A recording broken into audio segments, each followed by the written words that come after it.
السلام علیکم دوستو، اس قسط کے آغاز میں نویان کہتا ہے میں دوبارہ واپس آ گیا ارطغرل، میری جانوں میں خوش آمدید۔ ارطغرل کہتا ہے تم یہاں مرنے کے لیے واپس آئے ہو نویان کہتا ہے حملہ کرو۔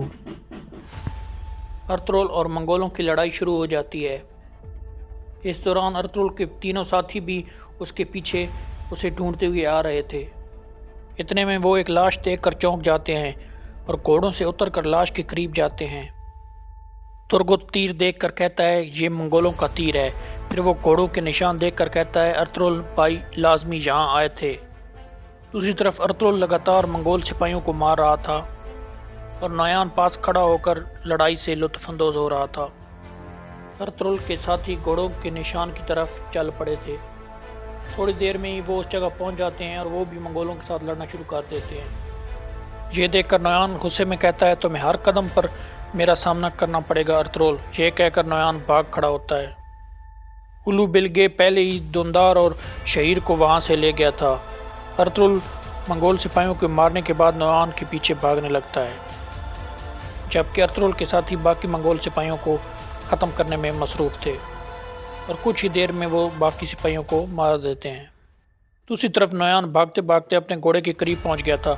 ارطغرل بھی اس کے قریب پہنچ گیا تھا، لیکن نویان اپنے گھوڑے پر سوار ہو کر بھاگنے میں کامیاب ہو جاتا ہے۔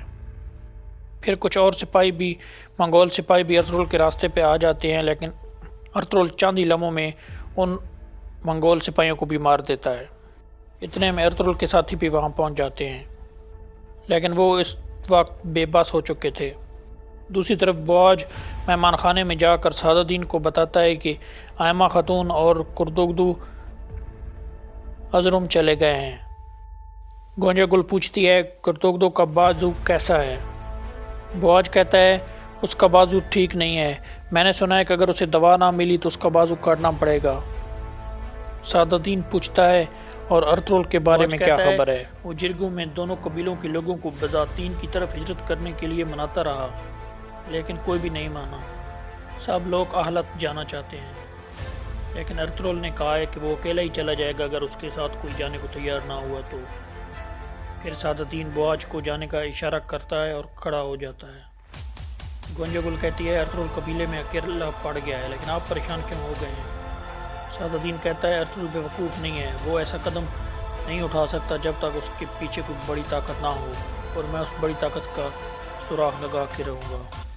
دوسری طرف ارطغرل اور اس کے ساتھی اپنے گھوڑوں کے پاس واپس آ جاتے ہیں۔ ارطغرل کہتا ہے میں یہ کیسے خبر اپنی والدہ اور حلیمہ سلطان کو دوں گا؟ میری والدہ تو ہر وقت دلدار کی باتیں کرتی رہتی تھیں۔ ترگت کہتا ہے بھائی آپ تھوڑا سانس لے، پھر ہم ٹھنڈے دماغ سے سوچیں گے کہ کیا کرنا چاہیے۔ دوان کہتا ہے ہم نے کتنی مصیبتوں سے مقابلہ کیا ہے بھائی، اس مصیبت سے بھی نپٹ لیں گے انشاءاللہ۔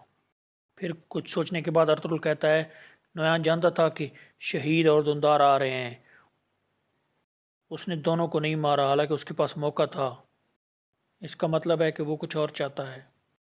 دوسری طرف گونجا گل سعد الدین کو کہتی ہے ارطغرل آپ کی اجازت کے بغیر ہجرت نہیں کر سکتا۔ سعد الدین کہتا ہے تم ہماری ریاست کے قوانین خوب جانتی ہو، کسی قبیلے کو بھی اگر ہجرت کرنی ہو تو اسے میرا دروازہ کھٹکھٹانا پڑتا ہے۔ اس وقت ارطغرل دونوں قبیلوں کا ہیرو ہے، لیکن اب وقت آ گیا ہے کہ ارطغرل شکست کا مزہ چکھے، اور سب سے بڑا وار اس کو بھائیوں کی طرف سے ہی پڑے گا۔ اگر میں ارطغرل اور اس کے بھائیوں کے درمیان اختلافات پیدا کرنے میں کامیاب ہو گیا تو۔ دوسری طرف منگول سپاہی دندار اور شہیر کو لے کر غار میں پہنچ گئے تھے۔ الو بلگے کہتا ہے ان دونوں کو باندھ دو، پھر دونوں کو باندھ دیا جاتا ہے اور ان کی آنکھوں کی پٹی ہٹا دی جاتی ہے۔ ارطغرل اور اس کے ساتھی قبیلے میں واپس پہنچ جاتے ہیں۔ حلیمہ سلطان بھی باہر آئی ہوئی تھی، وہ ان کو اس طرح مایوس دیکھ کر پریشان ہو جاتی ہے۔ ارطغرل گھوڑے سے اتر کر اس کے قریب آتا ہے۔ حلیمہ پوچھتی ہے کیا کچھ ہوا ہے ارطغرل؟ لیکن ارطغرل کوئی جواب نہیں دیتا۔ پھر حلیمہ دوبارہ پوچھتی ہے خدا کے لیے مجھے بتائیں کیا ہوا ہے؟ ارطغرل کہتا ہے میں جو تمہیں بتاؤں گا وہ سن کر اپنے آپ کو مضبوط رکھنا، نویان نے دندار اور شہیر کو اغوا کر لیا ہے اور ہم اسے نہیں پکڑ سکے۔ یہ سن کر حلیمہ رونے لگتی ہے اور پھر بے ہوش ہو جاتی ہے۔ ارطغرل اسے اٹھا کر اندر کی طرف لے جاتا ہے اور حکیم ارطغرل کو بلانے کے لیے کہتا ہے۔ دوسری طرف نویان مہمان خانے میں پہنچ جاتا ہے اور سعد الدین کے پاس جا کر بیٹھ جاتا ہے۔ سعد الدین کہتا ہے تم کافی خوش لگ رہے ہو، کیا تم نے ان دونوں لڑکوں کو پکڑ لیا ہے؟ نویان کہتا ہے ہاں، اور ارطغرل بھی وہاں موجود تھا۔ صدر الدین کہتا ہے ارطغرل وہاں کیا کر رہا تھا؟ نویان کہتا ہے یہ مجھے نہیں پتا، لیکن میں نے ارطغرل کی آنکھوں میں آنکھیں ڈال کر دونوں لڑکوں کو اپنے ٹھکانے کی طرف بھیج دیا ہے۔ صدر الدین ہنستے ہوئے کہتا ہے بہت اعلیٰ، ارطغرل اپنی بیوی کو چہرہ دکھانے کے قابل نہیں رہا ہوگا۔